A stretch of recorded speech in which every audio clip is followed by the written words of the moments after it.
Kalau average ini tuh seperti yang saya terangkan tadi ya, ini tuh kayak nggak ada barang pertama, barang kedua, barang ketiga, jadi nanti tuh dicampur aja. Kalau average ini bakalan lebih enak kalau harga itu lagi fluktuasi, maksudnya itu lagi naik turun nggak jelas. Karena ya average ini lebih simple, lebih nggak memusingkan bagi gudang mungkin ya. Jadi kita coba aja buktikan di average ini dengan soal yang sama. Maret tanggal 1 tadi persediaan awal. Ada 1000 unit dengan harga 12.000.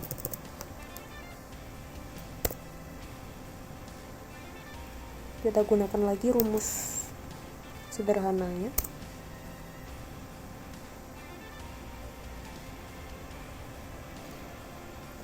Kemudian pada tanggal 2 ada pembelian 500 unit dengan harga satuannya 15.000.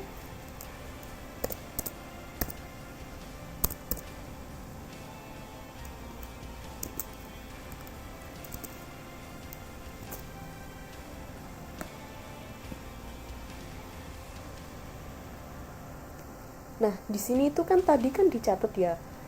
Ini kan kayak 1000 dulu baru 500, ini juga 1000 dulu baru 500.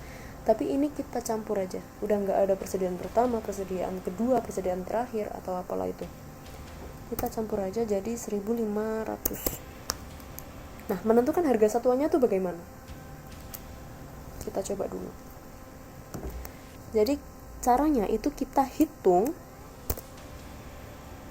jumlah persediaan awal ditambah pembelian-pembelian terbaru kita. Nah, hasilnya seperti ini. Kemudian untuk harga satuannya tinggal kita bagi aja dengan unitnya. Ini dibagi unit. Kenapa kok kita ambil ini ditambah ini? Karena ini kan ini ditambah ini. Kan unitnya kan unit persediaan awal ditambah pembelian terbaru kita.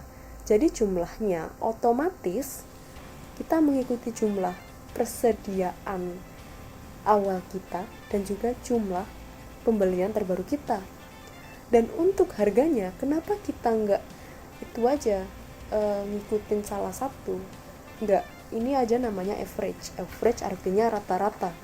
Jadi rata-rata antara ini dan ini.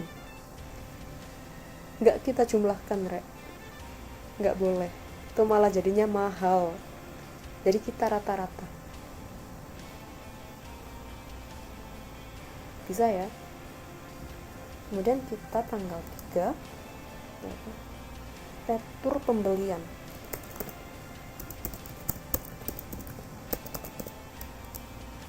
Retur pembelian tadi 10, kita minus 10 karena kita keluarkan 10 unit.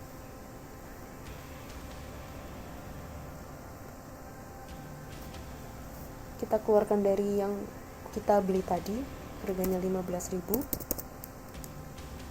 Nah,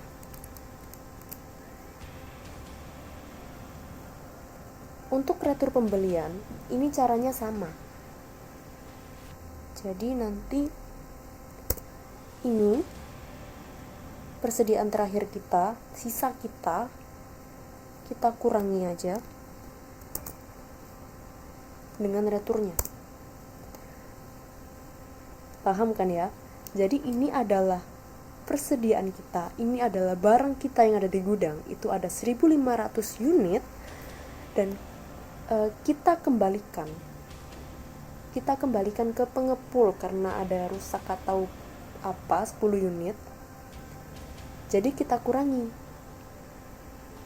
barang kita, ada yang rusak 10, kita kembalikan ke pengepul, sisa 1490.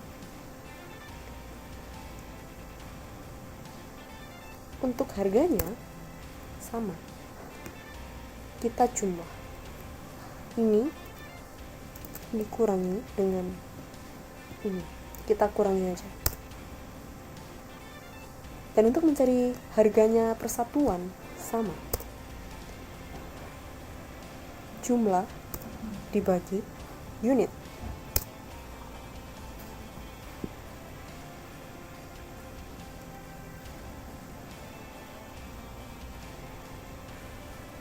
Bisa ya? Kenapa kok ini dikurangi? Karena ya itu tadi, kita mengembalikan barang, jadi jumlahnya kita kurangi sesuai jumlahnya. Kenapa harganya berubah? Karena unitnya berubah. Ingat ya, yang mempengaruhi satuan harga itu adalah unit dan juga jumlah. Kalau unitnya berbeda, jumlahnya juga berbeda, maka harga satuannya juga pasti berbeda. Bukan sama, maksudnya ya kayak kan kita bisa aja pakai harga yang sama atau cuma kita kembalikan. Enggak, kita bahkan menentukan harga ini aja, kita ngitung ini dan ini. Jadi sudah pasti apabila unit berubah, jumlah berubah, harga satuannya juga berubah. Lalu bagaimana kalau ada penjualan, Kak? Penjualan. Tadi penjualan kan? Kita jual 700. Langsung aja 700 karena produknya juga kita jadikan satu. 700 unit dengan harga segini. Kenapa kok nggak beda? Karena ya kita jual.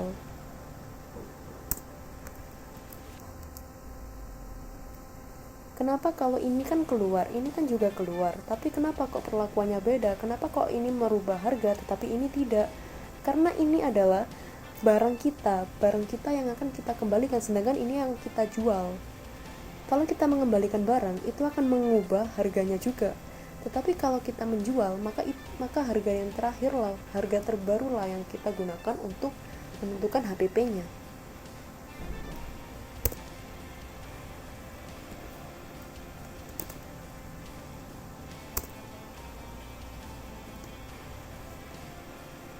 Kita kurangi aja, dikurangi 700 dengan harga sekian ya, karena kita jualnya sekian.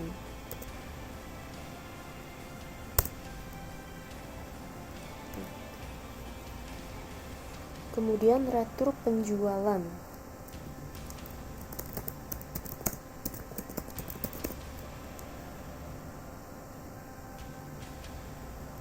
Kita retur 50 unit. Jadi di sini minus 50.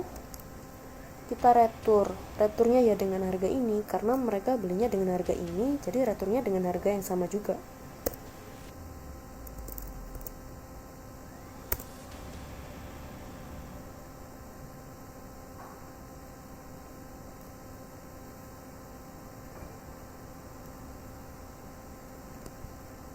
Karena pelanggan itu ngeretur ke kita, jadi barang kita bertambah.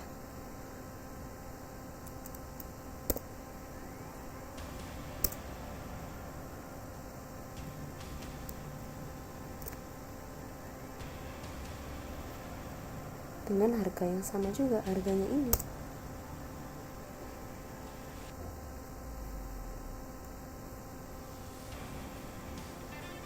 Udah ya. Kemudian yang terakhir pembelian tadi 1000 unit dengan harga 20.000.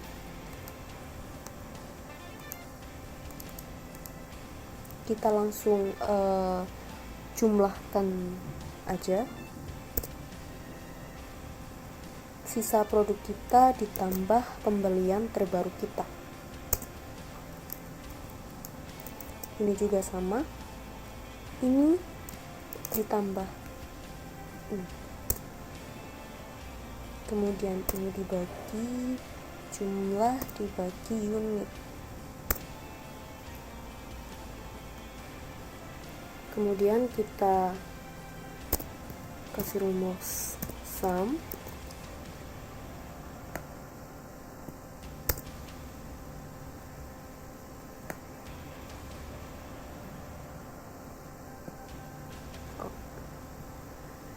Ini sebenarnya ya ini. ini ndak usah.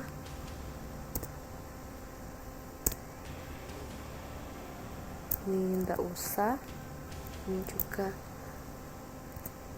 nggak usah. Dah. Unitnya sama 1490.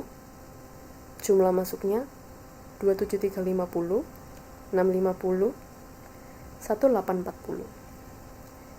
Jadi unit dan jumlah masuk itu tidak ada yang berubah, baik FIFO, LIFO, dan average. Yang membedakan di antara ketiganya itu hanyalah HPP mereka dan juga nilai akhir mereka. Bisa dipahami ya? HPP ini nanti akan mempengaruhi net income atau laba bersih di laba rugi. Jadi untuk apakah kita menentukan perusahaan mau menggunakan metode mana, bukan kita yang menentukan, tetapi perusahaan atau pihak manajemen itu. Jadi kita tugasnya cuma mencatat. Kalau ada pertanyaan metode mana nih yang lebih bagus untuk digunakan, itu tidak ada sih sebenarnya. Tapi catatan aja, LIFO ini sudah tidak bisa digunakan lagi karena tidak dianjurkan oleh perpajakan. Jadi pilihan yang lebih akurat itu average dan juga FIFO. Baik, itu saja penjelasannya untuk file ini akan saya kirimkan ke grup WA. Silakan dipelajari. Terima kasih.